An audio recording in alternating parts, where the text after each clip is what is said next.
নদীর গর্ভে প্রবেশ করেছে নরোত্তম। এবার সেইখানে গিয়ে নরোত্তম পদ্মা নদীর সঙ্গে কথা বলছেন। ওই যে বললাম মহাপুরুষদের জীবনে এমন কিছু ঘটনা ঘটে আমরা সাধারণ মানুষ শুনলে বিশ্বাস করতে পারবো না। নরোত্তম যেই না নদীর গর্ভে গিয়েছে সেইখানে গিয়ে দেখলেন একজন গভীর নদীতে একজন দেবী প্রতিমা বসে রয়েছে। নরোত্তম জিজ্ঞাসা করলেন, মা আপনি কে? পদ্মা নদী বললেন, আমি পদ্মা নদী। আপনি আপনি কথা বলেন? সবার সঙ্গে বলি না নরোত্তম, তোমার মতো ভাগ্যবান যদি কেউ থাকে তার সঙ্গেই বলি। মা গো, আমার পণ্ডিত মশাই বলেছে আপনার জলে যেহেতু মহাপ্রভু স্নান করেছেন, মহাপ্রভুর পদধূলি আপনার জলের সঙ্গে মিশে রয়েছে। কৃপা করে করুণা করে আমাকে গৌর পদধূলি দিন, আমার জীবন ধন্য হবে। পদ্মা নদী বললেন, ও নরোত্তম, তোমার পণ্ডিত মশাই ভুল বলেননি। মহাপ্রভুর পদধূলি সে তো আমার জলে রয়েছে, কিন্তু সেটা সবার জন্য রয়েছে।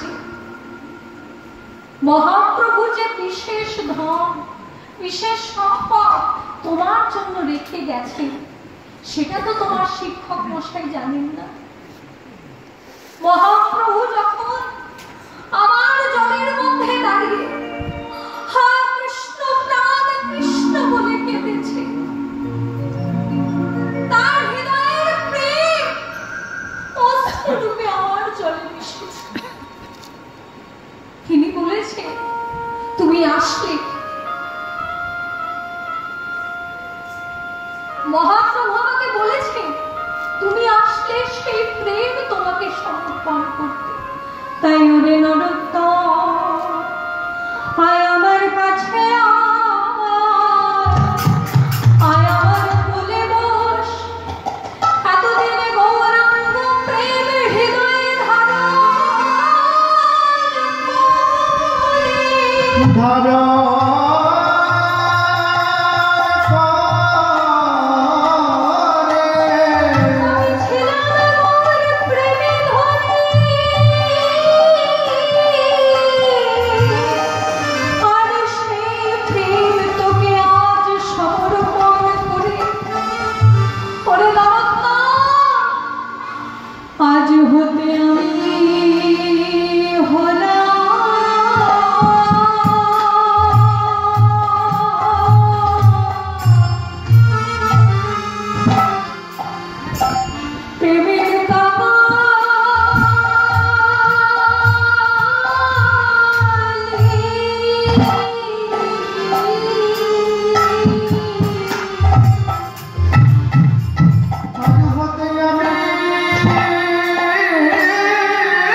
Pode